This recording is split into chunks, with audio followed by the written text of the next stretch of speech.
some of our key dietary challenges?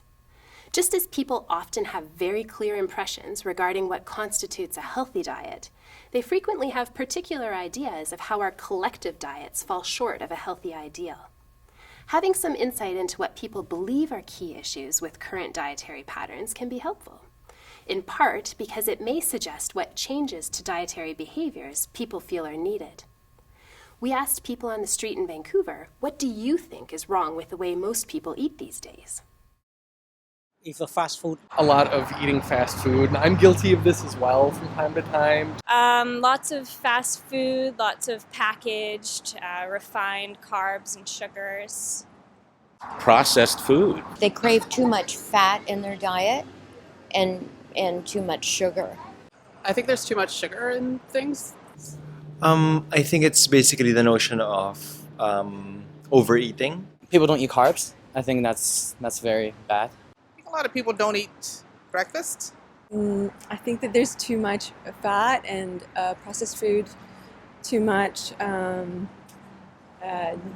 pesticide and herbicide in our diet. I think that people do too much of the restricting their diet.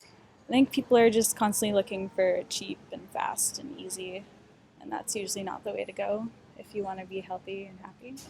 Just finding the time to eat or the time to put together a balanced meal or having the money to.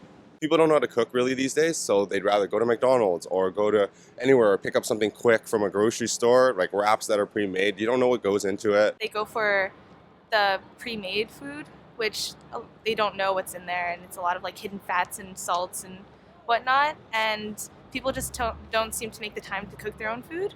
I think it's a lot of nobody really wants to cook anymore. And Everything's processed, everything's got, the GMO buzzword going on. Food has turned into fuel, and that's it. It's moved away from something that brought people together and is a valuable aspect of daily life to something that you do to get on to the next thing.